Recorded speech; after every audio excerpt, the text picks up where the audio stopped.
Assalamu alaikum wa rahmatullahi wa barakatuh. Ahlan wa sahlan wa marhaban, dear viewers. My name is Madi, and as some of you know, I am a student of the Islamic University of Madinah.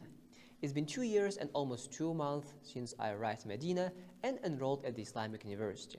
So today, I've decided to tell you a story of how that happened.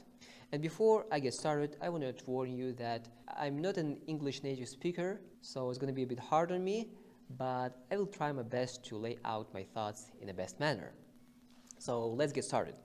My story started in 2017 in August. I was 22 at the time, and that's when I applied for studying in the Islamic University. And you might ask me, why did you do it so late? Because you were 22 years old. And there is a rule, there is a major rule in being accepted in the Islamic University. The older you get, the slimmer your chances are.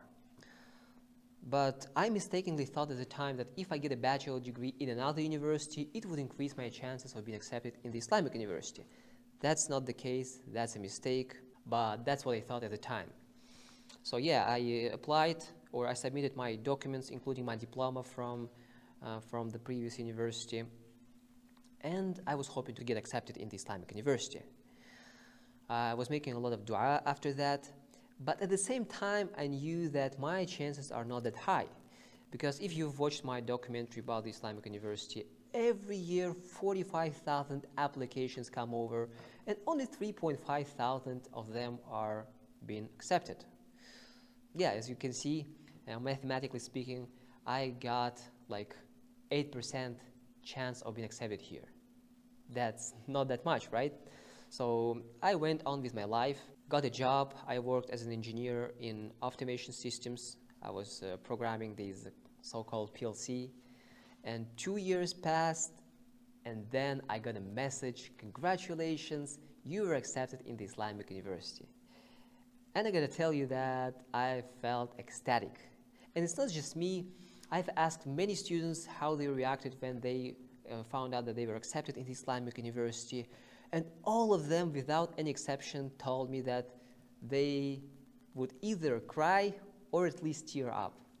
Well, I teared up when I found out that I was accepted at the Islamic University. So yeah, that was so emotional for me. The next thing that I did was I requested the university to send my student visa to Dubai, because in countries like Kazakhstan, Uzbekistan, and I'm from Kazakhstan, Kyrgyzstan, even Russia, if you are older than 25 years old, it's hard to get a student visa to Saudi Arabia. So yeah, I went to Dubai. Before that, in December 2019, I quit my job, and in January 2020, I went to Dubai to get my student visa. It's really easy to get your student visa in Dubai. They require a minimal package of documents. So within 4 or 5 days, I got my student visa and headed to Medina. I went to Medina on a bus. It took me 32 or 33 hours to get to Medina. All the time I had to sit like that, you know, in a straight position, because that's how people travel on bus, you know. But it didn't feel like 32 hours of a trip. I was going to Medina, to the city of the Prophet sallallahu alaihi wasallam. And as I remember, when I arrived to Medina, and not just me, some other students came over with me. The first thing that we did, we went to the Prophet's masjid after 32 hours on a bus, because we wanted to pray at that masjid, and then we went to the Islamic University of Medina. And I got to praise them about how they set up things here. All the departments that were related to your acceptance, they were all in one huge room. So just come over with your luggage. They get you enrolled in no time. They give you food tickets for 30 days, breakfast, lunch, and dinner. They give you 300 riyals as a loan. And if you come over here to get accepted in the Islamic University, I would suggest you to take this 300 riyals loan, because you might think that, okay, if I've got money with me, I don't need these 300 riyals. But sometimes mistakes happen, and they might mistakenly mark you as a person who took these 300 riyals even though you didn't, and then these 300 riyals will be deducted from your monthly allowance. So I would suggest you to take it anyways, because nobody loses anything. I mean, you take these 300 riyals and within 2 months, they will be deducted from your monthly allowance. You don't lose anything, and the university doesn't lose anything. So yeah, the three things that I got immediately upon arriving here: acceptance in the university, food, 300 riyals. And the fourth thing is accommodation.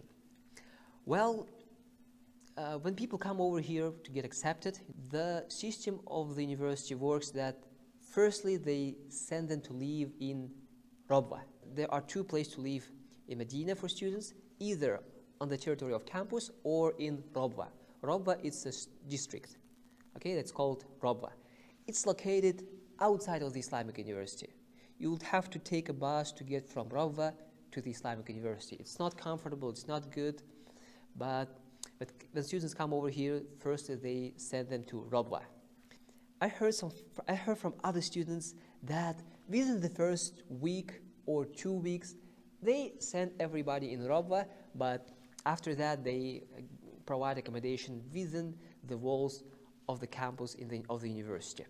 For a week or a week and a half, I lived with another student in the university, and after that I went over and got my accommodation on the territory of campus.